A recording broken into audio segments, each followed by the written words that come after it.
Hi friends, welcome to Deepika reviews. ఈ video మీకు నచ్చినట్లయితే వీడియోని లైక్ చేసి షేర్ చేసి సబ్స్క్రైబ్ చేసుకోవడం మర్చిపోకండి. తులసి, ఈ టైంలో కూడా నువ్వు భర్తకు సపోర్ట్ చేస్తున్నావు. నీది ఎంత మంచి మనసమ్మా. నీలాంటి అమ్మాయి నాకు కోడలుగా దొరకటం, నా కొడుకు సిద్ధుకి భార్యగా దొరకటం ఈ కుటుంబం చేసుకున్న అదృష్టమమ్మా. మీ మామయ్య కోపంలో ఏదో రెండు మాటలు అన్నారు, బామ్మగారు కోపంతో ఇంకో రెండు మాటలు అన్నారు. అవేమి పట్టించుకోకమ్మా. మనమంతా ఒక కుటుంబం, ఒక మాట అనుకుంటాము, ఆ తర్వాత కలిసిపోతాము అని చెప్పి విశాలాక్షి తులసికి చెప్తూ ఉంటుంది. నేను వాళ్ళన్నందుకు బాధపడట్లేదు. మా అన్నయ్య కీర్తి వదిన మెడలో తాళి కట్టిండు అన్న పాపానికి మా అన్నయ్యను ఎన్కౌంటర్ చేపించి చంపాలనుకున్నారు. అదే నాకు చాలా బాధ కలిగిస్తుంది అని చెప్పి తులసి మనసులో అనుకుంటూ ఉంటుంది.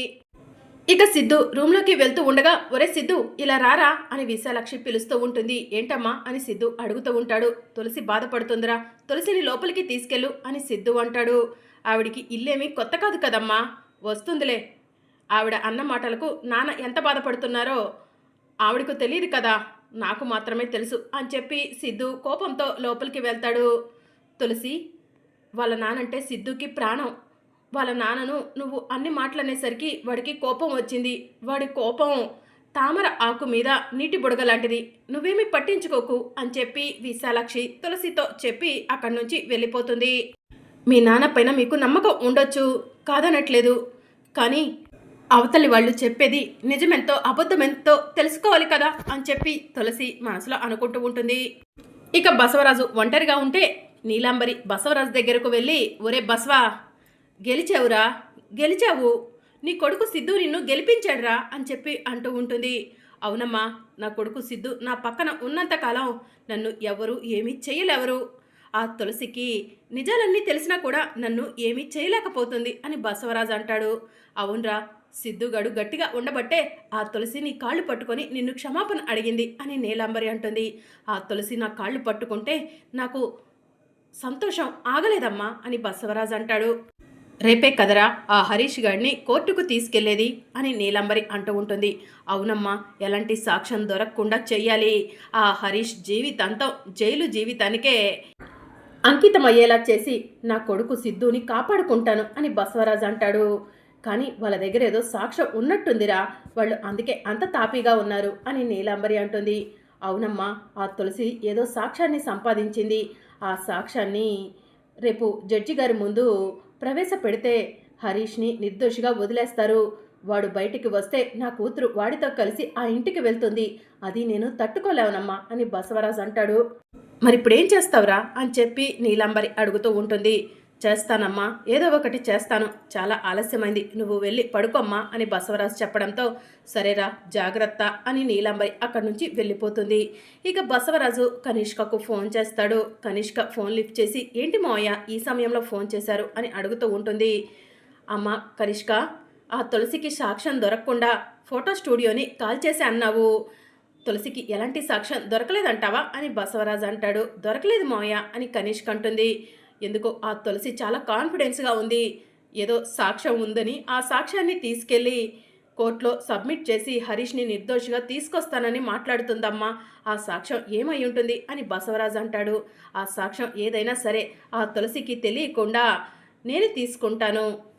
హరీష్ దోషిగా జైలు గోడలకే అంకితం అయిపోవాలి మోయ అని చెప్పి కనిష్క చెప్తూ ఉంటుంది. అమ్మ కనిష్క, ఏదో ఒకటి చెయ్యి, ఆ హరీష్ గాడు బయటికి రావటానికి వీల్లేదు అని చెప్పి బసవరాజు చెప్తూ ఉంటాడు. నేను చూసుకుంటాను, మీరు తడిగుడ్డేసుకొని హాయిగా పడుకోండి మోయ అని కనిష్క అంటుంది. ఇక మార్నింగ్ అవుతుంది. హరీష్ని కోర్టు దగ్గరకు తీసుకొస్తారు. ఇక తులసి కూడా కోర్టు దగ్గరకు వస్తుంది. హరీష్ని చూసి అన్నయ్య అని హరీష్ దగ్గరకు వెళ్తుంది. తులసి, అమ్మ నాన్నలు రాలేదా, జాను రాలేదా, కీర్తి రాలేదా అని హరీష్ అడుగుతూ ఉంటాడు.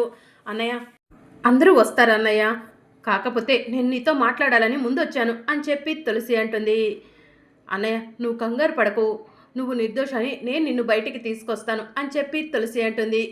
ఇక ఈలోగా పోలీసులు రావయ్యారా, జడ్జి గారు వచ్చే టైం అయింది అని హరీష్ని లాక్కొని కోర్టులోకి వెళ్తూ ఉంటారు. ఇక తులసి కోర్టులోకి వెళ్ళబోతూ ఉండగా తులసి అని కనిష్క వెనక నుంచి పిలుస్తూ ఉంటుంది.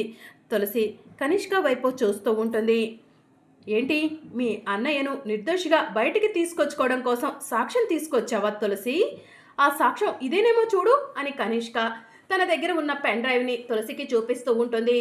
ఏయ్ కనిష్క, ఏంటి నీ దగ్గర ఏదో పెన్ డ్రైవ్ పెట్టుకొని నన్ను బ్లాక్మెయిల్ చేయాలని చూస్తున్నావా?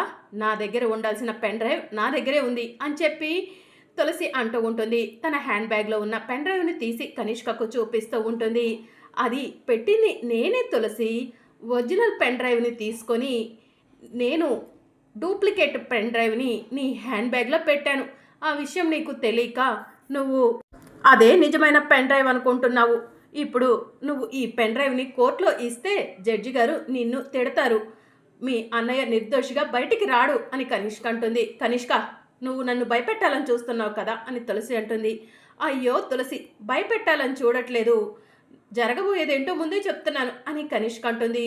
నా పెన్ డ్రైవ్ నాకు ఇవ్వు కనిష్క అని తులసి అంటుంది. ఇవ్వనుగాక ఇవ్వను అని చెప్పి కనిష్క పెన్ డ్రైవ్ని కాల్చుతూ ఉంటుంది. కనిష్క, ఏం చేస్తున్నావు?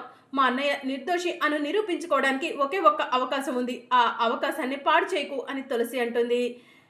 ఇంకొక అవకాశం కూడా ఉంది తులసి అని చెప్పి కనిష్క అంటుంది. ఏంటి ఇంకో అవకాశం అని తులసి అడుగుతూ ఉంటుంది. మీ అన్నయ్య శ్రీకాంత్ని చంపలేదు, నువ్వే శ్రీకాంత్ని ఆస్తి కోసం చంపానని ఒప్పుకోవాలి. అప్పుడు మీ అన్నయ్య సేఫ్గా బయటకు వస్తాడు, నువ్వు జైల్లో ఉంటావు, అంతే, సింపుల్ అని కనిష్క అంటుంది. ఏంటి మీ అన్నయ్య కోసం నీ జీవితాన్ని త్యాగం చేస్తావా? అన్నయ్య అంటే తెగ ప్రేమ ఉన్నట్టు మాట్లాడతావు కదా, త్యాగం చెయ్యి తులసి అని కనిష్క చెప్పి అక్కడి నుంచి వెళ్ళిపోతూ ఉంటుంది. అయ్యో భగవంతుడా, ఎంతో కష్టపడి సాక్ష్యాన్ని సంపాదిస్తే ఆ కనిష్క సాక్ష్యాన్ని ఎత్తుకెళ్ళిపోయిందే. ఇప్పుడు అన్నయ్యను నేను నిర్దోషిగా ఎలా బయటికి తీసుకురావాలి అని తులసి ఆలోచిస్తూ ఏడుస్తూ ఉంటుంది. అప్పుడే కోర్టు దగ్గరికి కీర్తి, సిద్ధు, లక్ష్మి, శ్రీనివాసరావు అందరూ కూడా వస్తారు. తులసి ఏడుస్తూ ఉంటే సిద్ధు తులసి దగ్గరకు వచ్చి, ఏమైంది, ఎందుకు ఏడుస్తున్నావు అని కోపంగా అడుగుతూ ఉంటాడు. ఏమండి, మనం ఎంతో కష్టపడి సంపాదించిన పెన్ డ్రైవ్ ఆ కనిష్క స్పాయిల్ చేసేసిందండి అని చెప్పి తులసి అంటుంది. ఏం మాట్లాడుతున్నావు నువ్వు? ఒక పెన్ డ్రైవ్ని జాగ్రత్తగా కాపాడలేకపోయావా అని సిద్ధు అంటాడు. ఏమండి, నాకేం తెలుసండి, ఆ కనిష్క మన ఇంట్లోకి వచ్చి పెన్ డ్రైవ్ తీసుకెళ్ళిపోతుందని నేను హ్యాండ్ బ్యాగ్లో భద్రంగానే పెట్టాను. ఇప్పుడు అన్నయ్యను ఎలా కాపాడుకోవాలి అని తులసి కంగారు పడుతూ ఉంటుంది. ఇంకా అప్పుడే జడ్జి గారు వచ్చారు అని చెప్పి ఒక అతను చెప్తూ ఉంటాడు. జడ్జి గారు వచ్చారంట, ముందు లోపలికి వెళ్దాం పదండి అని చెప్పి శ్రీనివాసరావు అంటాడు. ఏమండి, ఏం చేద్దామండి అని తులసి అంటుంది. నోరేసుకొని మా నాన్న మీద పడతా ఉంటావు కదా, ఇప్పుడు ఏం చేయాలో నువ్వే ఆలోచించుకో అని సిద్ధు అంటాడు. నా దగ్గర ఉంది ఒకే ఒక్క అవకాశం అండి అని తులసి అంటుంది. ఏంటది అని సిద్ధు అడుగుతూ ఉంటాడు. మా అన్నయ్యను నిర్దోషిగా బయటికి తీసుకురావాలంటే నేనే శ్రీకాంత్ గారికి యాక్సిడెంట్ చేయించానని ఒప్పుకుంటాను అని తులసి అంటుంది. నీకు పిచ్చి పట్టిందా ఏమైనా అని సిద్ధు అంటాడు. ఏమోనండి, నాకు ఇంతకు మించి అవకాశం కనిపించట్లేదు, మా అన్నయ్య నిర్దోషాన్ని నిరూపించడానికి నేను దోషిగా నిలబడతాను అని చెప్పి తులసి అంటుంది. తులసి, నువ్వు లోపలికి వెళ్ళు, నేను ఇప్పుడే వస్తాను అని సిద్ధు అక్కడి నుంచి వెళ్ళిపోతాడు. ఇక కోర్టులోకి వెళ్తారు. ముద్దాయిని తీసుకొచ్చి బోన్లో నుంచోబెట్టండి అని జడ్జి గారు చెప్పడంతో హరీష్ని తీసుకెళ్ళి బోన్లో నుంచోబెడతారు. లాస్ట్ హియరింగ్లో తులసి గారు ఏదో సాక్ష్యం తీసుకొచ్చి వాళ్ళ అన్నయ్య నిర్దోషాన్ని నిరూపిస్తాంది. సాక్ష్యం తీసుకొచ్చిందా జడ్జి గారు అని చెప్పి లాయర్ లేచి నుంచొని అడుగుతూ ఉంటాడు. తులసి తులసి అని పిలవటంతో తులసి వెళ్ళి బోన్లోకి వెళ్ళి నుంచుంటుంది. సాక్ష్యం తీసుకొచ్చావమ్మా అని చెప్పి జడ్జి గారు అడుగుతూ ఉంటారు. నన్ను క్షమించండి జడ్జి గారు, సాక్ష్యం ఒకరు నాశనం చేశారు అని తులసి అంటుంది. జడ్జి గారు, మన టైం వేస్ట్ తప్ప ఏమీ లేదు, ఈ అమ్మాయి కోర్టు వారి సమయాన్ని వృధా చేయడం కోసం ఇదంతా చెప్తుంది, ఎలాంటి సాక్ష్యం లేదు, ఆ రోజు శ్రీకాంత్ గారికి యాక్సిడెంట్ చేసింది హరీషే అని చెప్పి సూపర్నిక తరపు లాయర్ లేచి నుంచొని చెప్తూ ఉంటాడు. సాక్ష్యం తీసుకురాలేదు కాబట్టి హరీష్కి తగిన శిక్ష వేస్తారని కోరుతున్నాను అని చెప్పి సూపర్నిక తరపు లాయర్ లేచి నుంచుంటాడు. ఇక అప్పుడు తులసి, వద్దు, మా అన్నయ్యకు ఎలాంటి శిక్ష వేయొద్దు, శ్రీకాంత్ గారిని చంపింది మా అన్నయ్య కాదు అని చెప్పి తులసి అంటుంది.